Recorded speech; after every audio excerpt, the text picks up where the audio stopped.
El término persona surge con el cristianismo, el que reconoce el valor absoluto al individuo, ya que la cultura clásica valoraba al individuo según su origen, censo y raza, sin atribuirle esta dignidad intrínseca. Y aunque el término persona tiene un origen discutido, fue Boecio quien introduce el concepto de persona humana en la historia. Al escribir, la persona es una sustancia individual de naturaleza racional. Por lo tanto, es el elemento racional el que hace al ser humano persona. Tomás de Aquino apoya la definición de Boecio y sostiene que la palabra persona significa lo que hay de más perfecto en toda naturaleza, es decir, lo subsistente en una naturaleza racional. En la filosofía moderna tenemos varias definiciones de lo que se define como persona.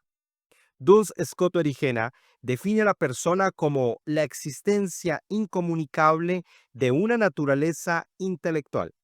Para Descartes, la persona humana se entiende en términos de autoconciencia. Para Leibniz, la persona es un ser pensante, capaz de reflexionar, que puede tener percepción de sí misma.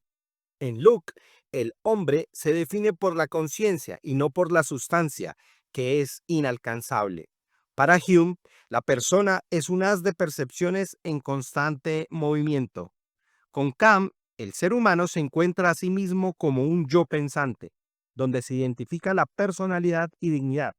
Además, para Kant, ser digno equivale a ser libre, ser fin en sí mismo, puesto que la libertad, en último término, es aquello en virtud de lo cual destaca sobre los demás seres no racionales. Para Hegel, el hombre es finito y temporal, completa y solamente histórico en cuanto a que vive y existe como libre individuo histórico, y esto en cuanto vive y actúa en el mundo. Para Marx, el ser humano es esencialmente un animal de trabajo. La esencia del ser humano no está en lo que piensa, sino en aquello que hace. En Nietzsche, el hombre no es ya una persona, sino solo un homínido, un ser con una biología y una psicología muy desarrollada, pero nada más. Para Heidegger, la existencia humana es todo temporal y nada más que temporal, con lo cual se produce una identificación de su ser con la muerte y con la nada. Sartre agrega que el hombre es esencialmente un ser para el otro y el otro para sí, donde el uno quiere poseer y dominar al otro en cuanto a otro, y no solo como cuerpo o por placer. Max Scheler sostiene que la persona no es un ser natural, es la unidad de actos espirituales superiores. A nivel teológico, la única forma de afirmar la dignidad incondicionada de la persona humana es el reconocimiento explícito de que el hombre está creado a imagen y semejanza de Dios, tal como lo afirma el libro de Bereshit, el Génesis.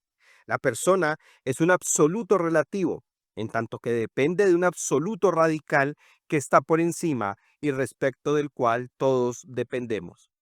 Ricardo Yepes sostiene que, antes de definir qué es el hombre, debemos preguntar lo que puede y debe ser, las definiciones del ser personal. Dar, recibir, interioridad e intimidad lo definen.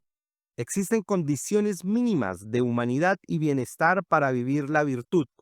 Según Aristóteles y Tomás de Aquino, se necesita un mínimo de bienes corporales. Sin embargo, nada está asegurado. Por ejemplo, no siempre somos sensatos, ya que la ira puede impedirlo. Para Yepes, la intimidad define a la persona como poseedora de un mundo interior único e irrepetible, que solo ella puede expresar.